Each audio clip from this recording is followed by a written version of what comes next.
다시 새롭게 시작합시다. 이거는 연초에만 한 인사가 아니라 쭉 달려오다가 중단했어도 오늘부터 다시 시작하면 된다. 다시 한번 다시 새롭게 시작합시다. 시작. 네. 또 하나 1, 2, 3 운동 열심히 합시다. 시작.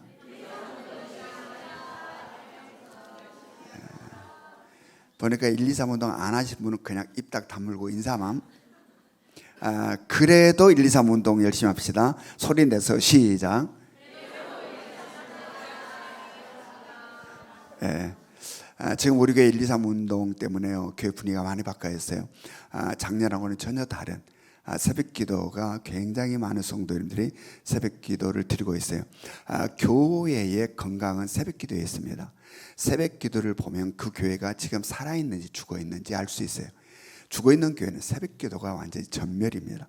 그러나 새벽 기도가 뜨겁게 살아있는 교회는 그 교회가 살아있는 교회예요. 우리 교회에 지금 1, 2, 3 운동을 통해서 새벽 기도가 얼마나 뜨겁게 지금 진행되고 있는지 몰라요. 이 새벽 기도, 이 말씀과 기도의 새벽 기도는 우리들의 삶에 있어서 가장 기초가 되는 거예요. 여기로부터 시작이 돼요. 바로 새벽 기도가 살아야 하는데 인생 삶이 살고, 새벽 기도가 살아야 하는데 신앙이 살고, 이 말씀과 기도 가장 새벽에 드리는, 바로 하루의 시작점에서 드리는, 또한 모든 것들 구조적으로도 가장 기초예요. 바로 말씀과 기도가 살았을 때에 그로부터 모든 것들이 시작된다.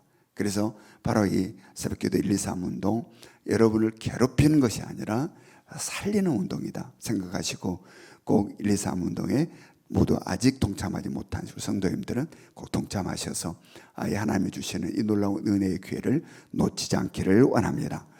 자, 앞서서 우리는 계시록 16장 말씀에서 어떠한 내용의 말씀들을 우리가 보았습니까? 바로 큰 성 바벨론. 큰 성 바벨론, 무엇을 상징한다고 했죠? 목사님, 한두 번 물으면 알죠. 우리 다 아는 것을 그렇게 또다시 묻는다. 그래도 우리는 확인하고 넘어갈 필요가 있어요. 바로 큰 성 바빌론이라는 말이 계속 나왔는데, 이건 뭘 상징한다? 타락한 세상 문명을 상징한다 그랬죠. 큰 성 바빌론이 뭐야? 그러나 타락한 세상 문명하면 오잖아요, 이렇게 느낌이. 그래서 이 큰 성 바벨론은 타락한 이 세상 문명을 상징한다. 바로 이 16장에서는 바로 타락한 이 세상 문명을 상징하는 큰 성 바벨론이 하나님의 마지막 재앙으로 말미암아 완전히 무너져 버리는 장면을 우리가 16장에서 보았어요. 그리고 이어지는 17장과 18장에는 어떠한 말씀이 있다고 그랬습니까? 바로 그 무너짐에 대하여 구체적으로 다시 여러 각도에서 재조명하여 상세하게 서술하고 있는 내용이 계시록 17장, 18장에 기록되어 있다라고 말씀드렸습니다. 그리고 계시록 17장으로 와서 1절에서 어떠한 말씀으로 17장이 시작되었습니까? 바로 천사가 사도 요한에게 무엇을 보여주겠다고 했죠? 큰 음녀가 심판을 받는 것을 보여주겠다, 이렇게 시작됐어요. 그래서 바로 천사가 사도 요한을 불러서 내가 큰 성 음녀가 심판을 받을 것을 내가 너에게 보여주겠다 라고 했는데, 정작 17장에서는 큰 음녀가 심판받는 그러한 모습은 없어요. 17장에서는 뭐가 기록되어 있냐면 바로 큰 음녀는 큰 성 바벨론과 같은 또 다른 표현이라고 했습니다. 즉 타락한 세상 문명을 17장에 와서는 큰 음녀라고 그랬는데, 바로 그 큰 음녀, 우리가 눈으로 볼 때는 세상 문명이에요. 타락한 세상 문명인데, 바로 보이지 않는 그 이면, 즉 영적 세계 속에서는 그 큰 음녀의 뒷면이 어떠한가를 보여줬고, 또한 그 음녀가 타고 있는 짐승은 뭘 상징한다고 그랬습니까? 세상 정치 권력을 이야기한다고 그랬습니다. 바로 예수 그리스도가 재림하시기 직전에 바로 이 세상을 장악하고 다스리는 세상 정치 권력을 짐승이라고 지금 상징돼서 표현되고 있는데, 바로 우리들 눈에 보이기는 정치 권력이라, 이게 우리 눈에는 정치 권력이라고 보이는데, 바로 그 정치 권력 뒷면에 있는 영의 세계는 어떠함이 있는가에 대한 것들을 우리가 지난 17장 말씀에서 우리들에게 보여주었어요. 그리고 정작 17장에서 1절에서 우리들에게 시작하면서 한 바로 큰 음녀가 받을 심판을 너에게 보여주겠다 하는 그것은 이제 18장으로 넘어와서 드디어 바로 17장 처음 시작하면서 말씀했던 것이 펼쳐지기 시작한다. 그래서 큰 음녀가 받을 심판들을 이제 18장으로부터 이제 시작되게 됩니다. 자, 그래서 같이 계시록 18장 1절부터 3절을 같이 읽습니다. 계시록 18장 1절부터 3절 시작. 이 일 후에 다른 천사가 하늘에서 내려오는 것을 보니 큰 권세를 가졌는데 그의 영광으로 땅이 환하여지더라. 힘찬 음성으로 외쳐 이르되 무너졌도다 무너졌도다 큰 성 바벨론이여, 귀신의 처소와 각종 더러운 영이 모이는 곳과 각종 더럽고 가증한 새들이 모이는 곳이 되었도다. 그 음행의 진노의 포도주로 말미암아 만국이 무너졌으며 또 땅의 왕들이 그와 더불어 음행하였으며 땅의 상인들도 그 사치의 세력으로 치부하였도다 하더라. 여기에서는 큰 성 바벨론이 무너진 과정은 뛰어넘었어요. 지금 오늘 본문에는 그 큰 성 바벨론 무너진 과정을 뛰어넘고 무너져버린 상태를 지금 이야기하고 있는 거죠. 그래서 과정은 뛰어넘고 지금 무너져 있는 상태를 지금 보여주고 있는 겁니다. 어떻게 되었다고 지금 말하고 있습니까?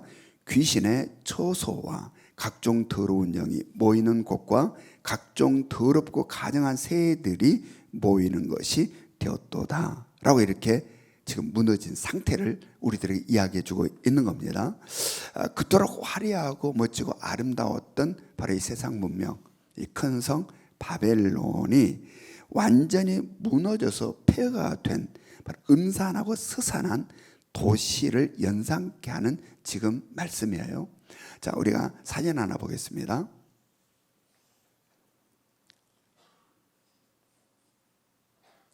그 다음, 이 사진은 뭐냐면, 이 사진은 러시아 예술가 블라디미르 마누인이라는 이 사람이 실제 도시의 사진들을 바탕으로 포토샵과 3D 맥스를 사용해서 만든 세계 종말 후의 모습이라는 작품입니다. 이게 유명한 작품이에요.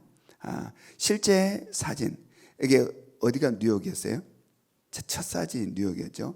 실제 도시들, 화려한 도시들을 근거로 해서 그걸 바탕으로 해가지고 바로 3D 맥스를 사용하여 세계 종말 후의 모습들을 이렇게 표현했다라는 이야기입니다. 이것을 본 네티즌들의 반응은 뉴욕을 보니 정말 실감난다.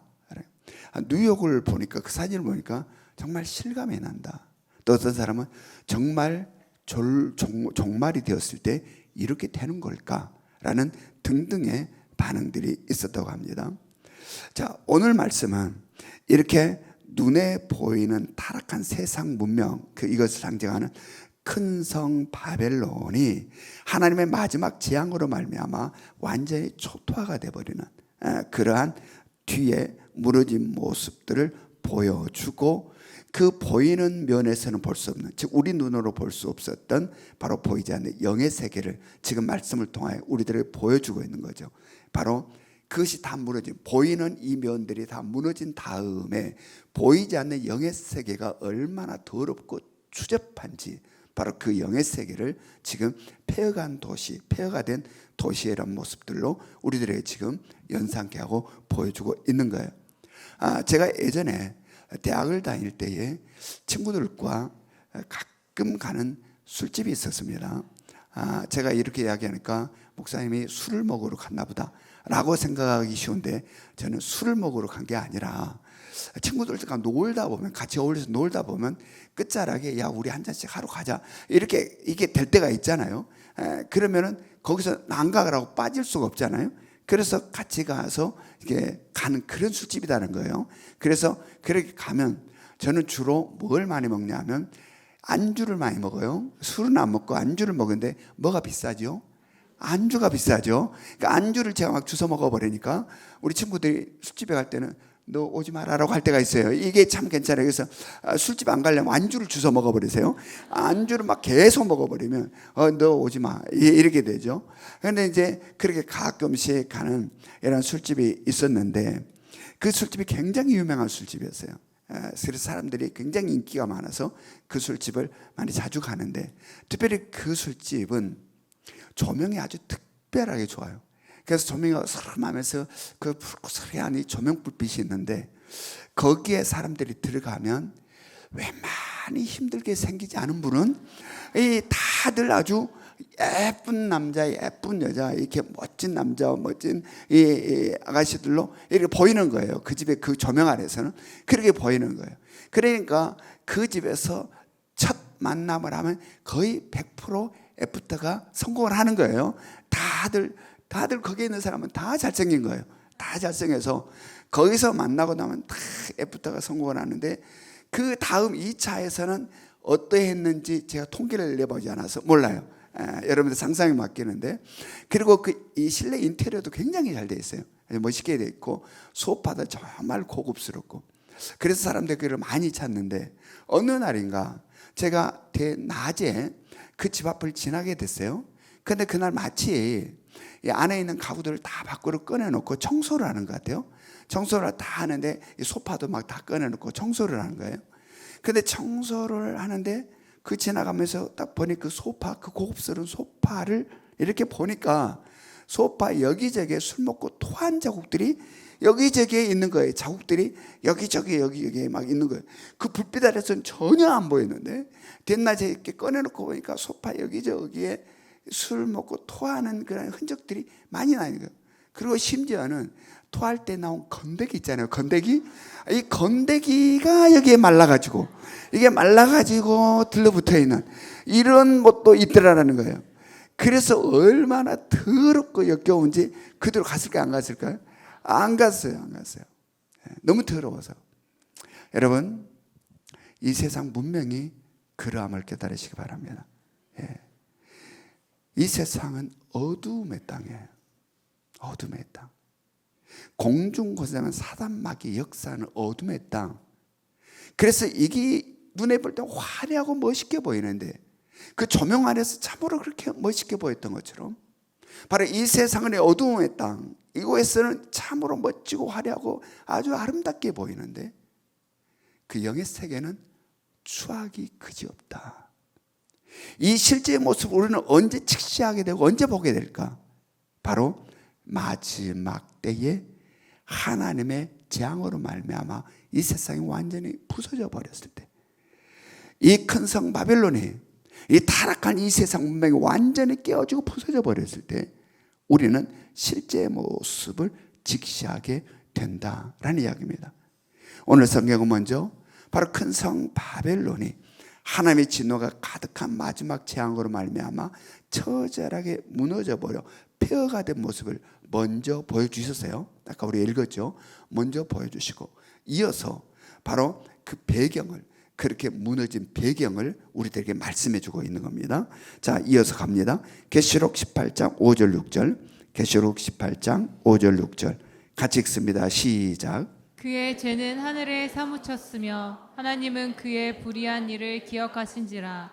그가 준 그대로 그에게 주고 그의 행위대로 갑절을 갚아주고 그가 섞은 잔에도 갑절이나 섞어 그에게 주라.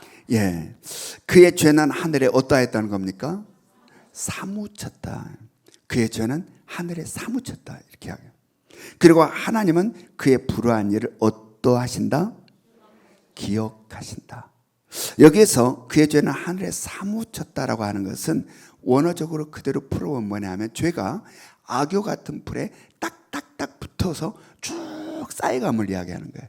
예? 죄가 이 악교풀 같은 데 딱딱딱 붙어가지고 하나도 빠짐없이 쫙하게 붙어서 하늘까지 지금 쌓여가는 걸 이야기하는 거예요. 사무쳤다, 하늘에 사무쳤다는 것은 쭉 쌓여서 하늘까지 닿음을 지금 이야기해요. 그리고 또한 여기에서 말하는 그의 불의한 일을 기억하신다. 하나님은 그의 불의한 일을 기억하신다는, 하나님은 죄를 하나도 잊어버리지 않는다. 그대로 작은까지 다 하나님은 그 죄들을 기억하신다라는 이야기입니다.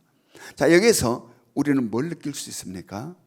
죄는 결코 스스로 사라지지 않는다.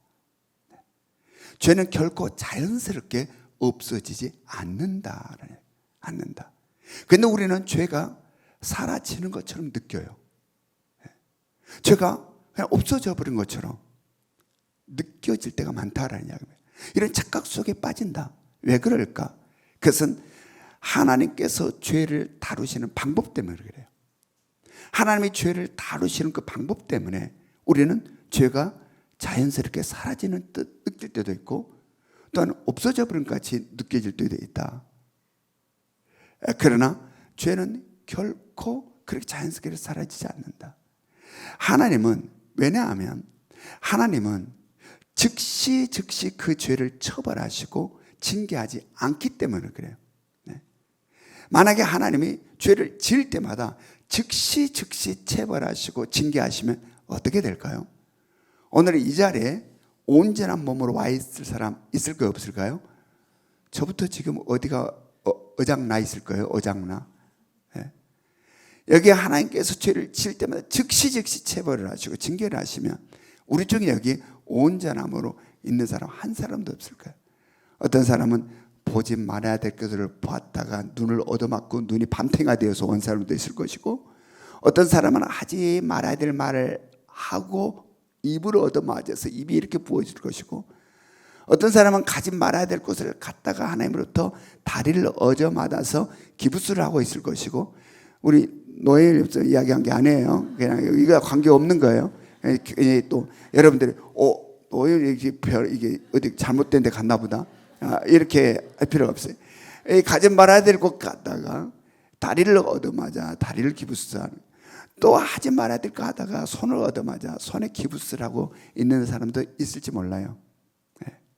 그런데 하나님은 우리들의 죄를 즉시 처벌하지 않는다.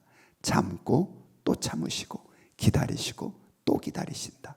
그래서 우리는 착각을 한다라는 이야기입니다. 죄가 사라진 것처럼, 죄가 스스로 없어져 버린 것처럼 그렇게 착각을 한다.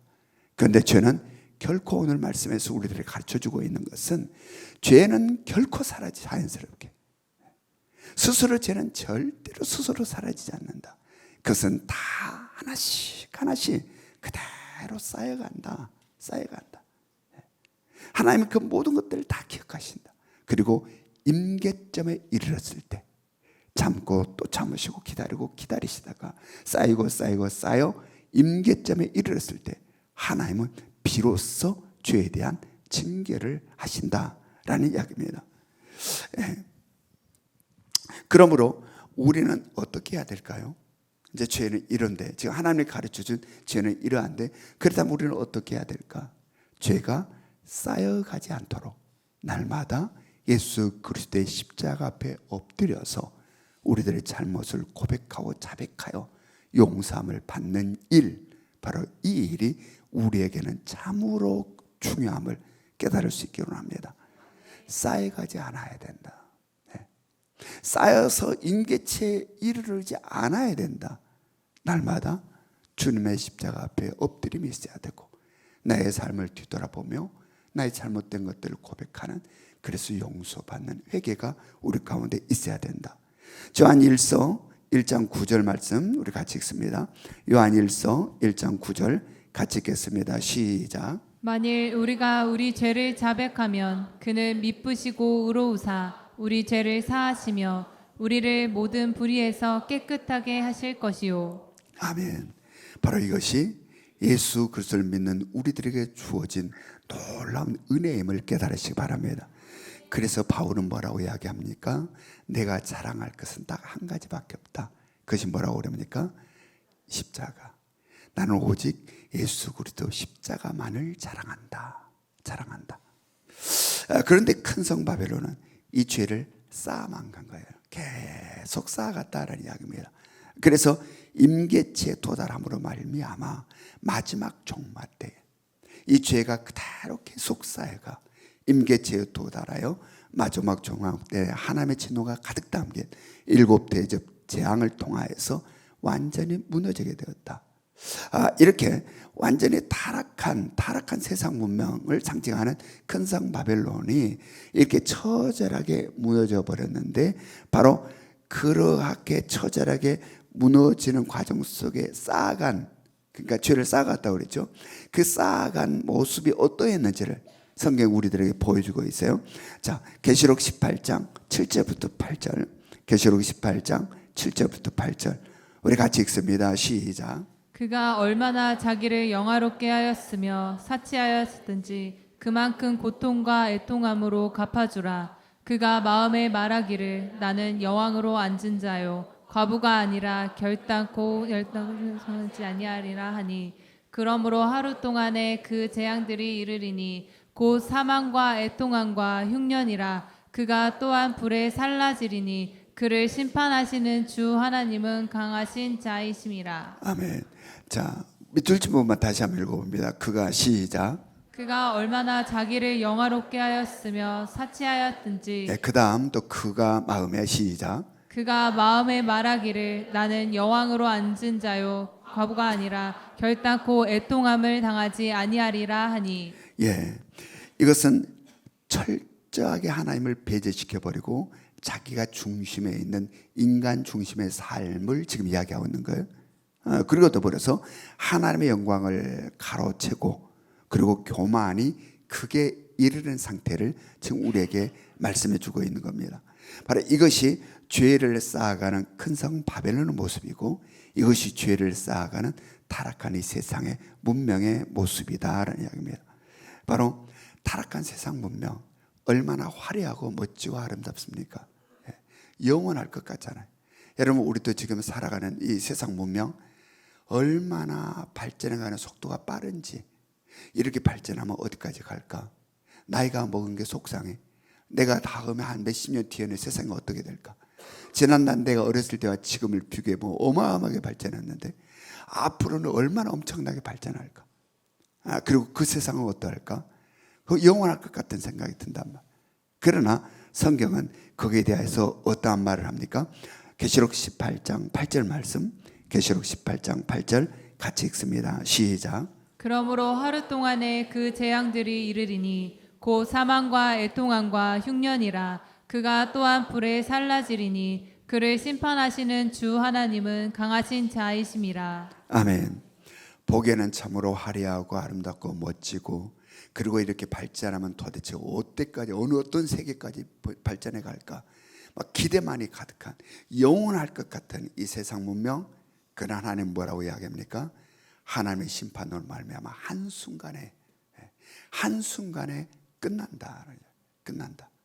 바로 이 세상은 하나님의 마지막 그 임계치를 이르렀을 때 하나님의 심판으로 말미암아 한순간에 무너지고 불에 탈 것이다 라는 이야기입니다. 영원하지 못하다. 여러분의 세상에는 영원한 것이 없습니다. 사람이 만든 것 중에는 영원한 것이 존재할 수가 없어요. 이것은 세상 믿지 않는 사람들도 다 인정할 수밖에 없는 상황이에요. 이 세상에는 영원한 것이 없다. 세상에 사람이 만든 것 중에 영원한 것은 존재하지 않는다라는 이야기입니다. 존재하지 않는다. 그러므로 말미암아 이 세상에서 영원한 것은 오직 한 분, 하나님 한 분만이 영원하시다. 아멘. 이 세상은 영원한 것은 존재하지 아니하고 오직 영원한 것은 하나님 한 분뿐이다. 우주 만물을 창조하시고 인류 역사를 주관하시고 모든 것의 근원이 되신 주관자 되신 하나님, 그 하나님만이 영원하시다. 알파와 오메가가 되시고 영원부터 영원까지 계시는 바로 그 하나님만이 영원하시다. 바로 그 하나님이 우리를 향하여서 정말 화려하게 보이고 영원할 것 같은 이 세상을 우리들에게 지금 보여주고 있는 거예요. 지금 시대의 상황을 분별하라. 지금 너희가 보고 있는 이 시대가 지금 어떤 상황 가운데고 어떤 상태 가운데 있는지를 보라 라고 지금 이야기하고 있는 겁니다. 그러면서 동시에 우리들에게는 무슨 말씀하고 있느냐? 바로 이렇게 큰 성 바벨론이 하나님 앞에서 죄를 쌓아갖고 결국은 처절하게 무너질 것을 이야기하시면서 바로 동시에 1절부터 8절의 중간에 있는 4절 말씀에서 우리들을 향해서 무슨 말씀을 하고 있는지 우리 같이 한번 읽어봅니다. 계시록 18장 4절, 계시록 18장 4절 같이 읽습니다. 시작. 또 내가 들으니 하늘로부터 다른 음성이 나서 이르되 내 백성아 거기서 나와 그의 죄에 참여하지 말고 그가 받을 재앙들을 받지 말라. 아멘. 내 백성아 라고 부르시는 주님의 음성이 어떻게 다가오십니까? 사랑이 느껴지십니까? 따뜻한 마음이 느껴지십니까? 우리를 아끼시고 아끼시는 주님의 그 마음, 우리를 사랑하시고 사랑하시는 그 주님의 마음이 느껴지십니까? 느껴질 수 있기를 원합니다. 내 백성아 거기서 나오라. 이렇게 부르시는 이러한 주님의 음성은 성경 여러 군데서 등장하는 그런 말씀이죠. 창세기 12장 1절 말씀 우리 같이 읽어봅니다. 창세기 12장 1절 같이 읽습니다. 시작. 여호와께서 아브람에게 이르시되 너는 너의 고향과 친척과 아버지의 집을 떠나 내가 내게 보여줄 땅으로 가라. 예, 창세기 19장 12절 말씀 우리 같이 읽습니다. 시작. 그 사람들이 노르스게 이르되 이 외에 내게 속한 자가 또 있느냐? 내 사위나 자녀나 성 중에 내게 속한 자들을 다 성 밖으로 이끌어내라. 예, 이러한 부르심은 철저히 하나님의 주권적인 역사 속에서 이루어지는 거예요. 주권적인 선택하심, 택하심, 주권적인 부르심이 여기에 있는 거죠. 예. 여러분, 세상의 택함과 부름은요, 치열한 경쟁 속에서 택함을 받고 부름을 받게 돼요. 세상에서의 택함과 부름은 치열한 경쟁. 그래서 내가 가지고 있는 실력, 내가 가지고 있는 능력으로 치열한 경쟁을 뚫고 택함을 받고 부름을 받게 되는 것이죠. 그래서 세상에 있어서의 택함과 부름은 철저히 내가 가지고 있는 것에 의하여 결정된다. 세상에서의 택함과 부름은 철저하게 내가 가지고 있는 것에 의하여서 좌우되고 결정된다라는 이야기. 그런데 하나님의 택함과 부르심은 전혀 다르다. 하나님의 택함과 부르심은 우리가 가지고 있는 것과 전혀 상관이 없이 전적인 하나님의 주권적인 사랑으로 우리를 택하시고 우리를 부르신다라는 겁니다. 왜 이렇게 차이가 나는 걸까? 세상의 택함과 부름과 하나님의 택함과 부름의 이 차이는 왜 나게 되는 것일까? 세상은 세상에 가지고 있는 결핍과 필요를 채우기 위하여 사람이 가지고 있는 실력과 능력을 채용하는 거예요. 자기의 결핍과 필요를 채우기 위하여 그 사람의 실력, 그 사람의 능력을 필요로 하기 때문에 그래요. 그러나 하나님은 결핍이 없다. 하나님은 필요한 것이 하나도 없다. 완전하시고 온전하시다. 그러므로 하나님은 오히려 우리들의 결핍을 채워주신 분이시고 우리의 필요를 채워주시는 분이시다. 그러므로 하나님의 택함과 부르심에는 전적인 하나님의 주권적인 사랑 속에서 우리를 택하시고 부르신다. 여러분, 하나님께서 우리가 가지고 있는 어떤 것들을 근거로 우리를 택하시고 부르셨다면 우리 모두 여기에 있을 수 있을까요? 저부터 내 가진 것 형편없고 별 볼 일 없어서 여기에는 들어주도 못했을지도 몰라. 오직 하나님의 주권적인 사랑으로 택하셨고 하나님의 주권적인 사랑으로 우리를 부르셔서 지금 우리가 하나님의 자녀로서 하나님의 백성으로서 여기 있게 된 것이죠. 그러므로 이 하나님의 택하심과 부르심을 받은 우리들에 있어서 우리가 해야 되는 것은 바로 감사다. 아멘. 감사하다. 형편없는 우리들, 내가 봐도 별 볼 일 없는 우리들을 주 하나님께서 택해 주시고 불러주시는 그 주권적인 사랑에 우리는 감사하게 되는 것이고, 이렇게 하나님의 주권적인 사랑으로 택함과 부르심을 받은 우리들의 삶은 내가 가지고 있는 것으로 몸부림치서 살아가는 삶이 아니라 하나님의 은혜로 살아가는 삶이 펼쳐짐을 믿으시기 바랍니다. 아멘. 그래서 우리는 이 땅을 살아갈 때 내 가진 것으로 몸부림치며 살아가는 그러한 삶을 살아서는 안 된다. 하나님의 은혜 속에 잠겨 살아가는 삶, 이 삶을 우리가 누리며 살아야 된다. 나는 그것이 잘 안 되던데요. 안 되면 믿음에 있어서 다시 점검하시고 내 믿음의 상태가 온전한 가운데 진입할 수 있기를 원합니다. 그래서 세상 사람과 똑같이 몸부림치면서 살아가면 교회만 왔다 갔다 하고 있으면 안 된다라는 이야기입니다. 우리들의 삶의 순간순간마다 주님이 주신 은혜에 눈물이 쏟아나요. 내 가진 것을 뛰어넘는 하나님의 도우심에 감격하는 삶이 우리들의 삶 가운데 펼쳐져야 된다. 아멘. 이것이 은혜 받은 자들의 삶이다. 그렇게 살지 못하고 있다면 우리는 나의 신앙을 점검해야 된다. 아멘. 내 마음의 삶의 순간순간마다 하나님 고맙습니다, 감사합니다는 이 은혜에 대한 이런 감격의 고백이 없다면 나는 지금 어떤 상태로 믿음 생활을 하고 있는지를 점검해야 된다. 여러분, 우리 모두가 이렇게 하나님의 전적인 주권적인 사랑으로 택함과 부르심을 받아 은혜 가운데 거하여 살아가게 되었다면 은혜를 누릴 수 있기를 원합니다. 아멘. 여기에 있어서 우리들이 가장 중요한 것은 뭘까? 바로 정체성이라는 거예요. 정체성. 나는 누구인가라는 거예요. 나는 누구인가. 이 정체성이 명확하고 분명해야 된다. 이런 이야기가 있어요. 시골 어떤 농부가 산에 나무를 하러 갔습니다. 그러다가 우연히 독수리 알 하나를 발견했습니다. 그래서 독수리 알을 가지고 집으로 돌아와서 마치 달걀을 품고 있는 암탉 품에 이 알을 넣어 놓았습니다. 그랬더니 얼마의 시간이 지나가서 이 달걀에서 병아리들이 부화를 해 껍데기를 깨뜨리고 나오는 겁니다. 이 독수리도 껍데기를 깨뜨리고 나왔어요. 그러고 나와가지고 이제 엄마 닭 뒤에 병아리 형제들과 함께 쫄쫄쫄쫄쫄쫄 쫓아다니면서 엄마 닭이 앞에 가면 뒤에 병아리 형제들과 함께 뿅뿅뿅 하고 지금 모이를 주워 먹고 그렇게 사는 겁니다. 그러던 어느 겨울날 점심을 아주 배불리 먹고 따뜻한 양지 바른 곳에 볏집단 옆에 닭 엄마 아이 닭하고 병아리 형제들과 햇볕을 따뜻하게 양지 바른 곳에 쬐고 있었어요. 근데 마치 그때 하늘을 보니 그 푸르른 높은 푸른 하늘에 독수리 한 마리가 유유히 나르고 있었어요. 바로 그때 새끼 독수리가 엄마 닭에게 묻습니다. 엄마, 저 새는 무슨 새야? 라고 물으니 엄마가 하는 말이, 엄마 닭이 하는 말이, 저 새는 우리와는 차원이 다른 새야. 새 중에서 왕이라는 독수리야. 멋있지? 너무 멋있다.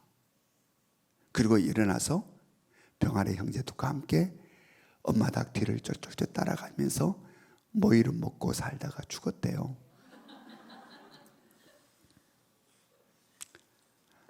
여러분, 자기가 독수리인데 자기는 자기가 누군 줄을 몰라. 그냥 병아리 형제들과 함께 모이를 쪼아먹고 살고 끝나버려. 여러분, 우리의 정체성, 내가 누구인가라는 거예요. 내가 누구인가. 하나님이 전적인 은혜로 말미암아 택함을 받은 나, 부르심을 받은 나. 너는 내 아들이야. 너는 내 딸이야. 우리들이 가진 실력과 우리들이 가진 성품과 우리들이 가진 인격으로는 하나님의 근처도 가지 못할 형편없는 인격이고 성품인데 전적인 하나님의 주권적인 사랑으로 우리를 택하셔서 너는 내 아들이다, 너는 내 딸이야, 내 백성이야 라고 하시는 거죠. 여러분, 우리의 정체성 결코 놓치지 않고 살아갈 수 있기를 원합니다. 내가 어떻게 하나님의 택함을 받았는지, 내가 어떻게 하나님의 부르심을 받아 하나님의 자녀, 하나님의 백성이 되었는지를 우리는 놓치면 안 된다라는 이야기예요. 놓치면 안 된다. 여러분, 오늘 말씀, 하나님이 요한계시록 말씀을 통하여서 내 백성아 거기서 나오라. 내 백성아 거기서 나오라. 그의 죄에 참여하지 말고 그가 받을 재앙을 받지 말라. 그가 저지른 죄에 참여하지 말고 너희는 그가 받을 재앙을 너희는 받지 말거라. 여러분, 거기서 나올 수 있기를 원합니다. 큰 성 바벨론에서 나올 수 있기를 원합니다. 이것은 공간을 이야기하는 게 아니에요. 구별과 거룩을 이야기하는 겁니다. 우리는 육체를 입고 이 땅을 살아가는 동안에는 세상 사람들과 똑같은 공간에서 살 수밖에 없어요. 육체를 입고 이 땅을 마치는 순간에는 세상 믿지 않는 자들과 똑같은 공간에 살아갈 수밖에 없다. 여기서 나오라고 하는 것은 공간을 이야기하는 게 아니라 구별과 거룩을 이야기한다. 세상 사람들과 구별되어야 한다. 세상 사람들과 달라야 한다. 세상 사람들과 꿈이 달라야 되고 비전이 달라야 되고 희망이 달라야 되고 소망이 달라야 된다라는 이야기입니다.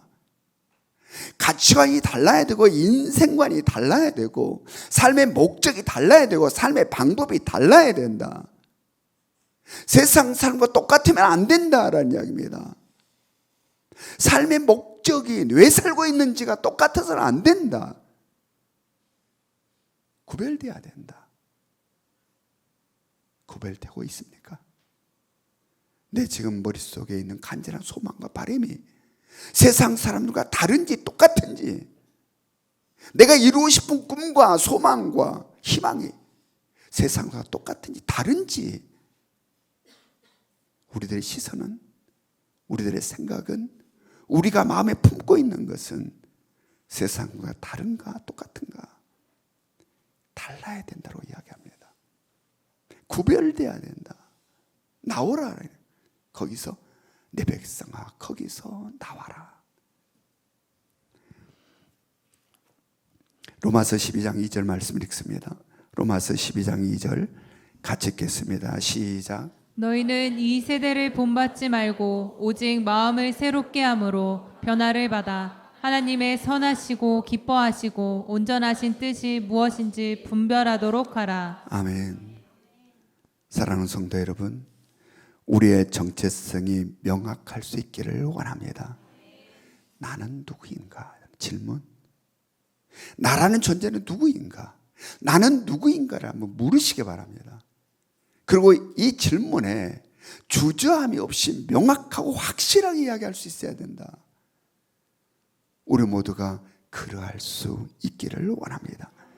그래서 내 백성아 거기서 나와라 하신 주님의 음성으로 우리의 가슴에 울림이 있기를 원하고, 그리고 그 음성 따라 구별되는 삶을 사는 거룩함이 우리 가운데 있기를 원합니다.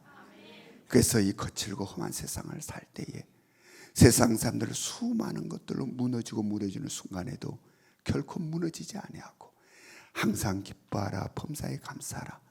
이는 그리스도 안에서 너희를 향하시는 아버지의 뜻이라 하신 그 말씀처럼 아버지가 원하는 그러한 삶이 우리 가운데 펼쳐지는 은혜가 있기를 원하고, 바로 은혜 아니면 내가 살아갈 수 없고 오늘 하루 바로 이 은혜 가운데 내가 살았습니다라는 그러한 감사와 고마움이 고백되는 여러분과 저의 삶이 될 수 있기를 주님의 이름으로 축원합니다. 적용 질문 우리 같이 읽습니다. 적용 질문 1번 시작. 1, 2, 3 운동 어떻게 하고 계십니까? 2번 시작. 결코 스스로 사라지지 않고 쌓여가는 죄에 대하여 어떻게 하고 있습니까? 3번 시작. 내 백성아 거기서 나오라 하신 주님의 음성이 어떻게 들리십니까? 지금은 우리 주 예수 그리스도의 은혜와 하나님 아버지의 끝없는 사랑하심과 성령님의 감화감동 역사하심이 형편없는 저희들을 전적인 하나님의 주권의 사랑으로 우리를 택하시고 부르시오. 너는 내 아들이야, 너는 내 딸이야, 너는 내 백성이야. 우리를 삼아주시고 내 백성아 거기서 나오라 하신 그 음성 들려주심을 따라 이제는 세상과 구별되는 거룩함으로 이 땅을 살기를 원하는 이 자리에 모여있는 모든 성도들 머리 위에 지금으로부터 영원토록 함께 하시기를 간절히 축원하옵나이다. 아멘.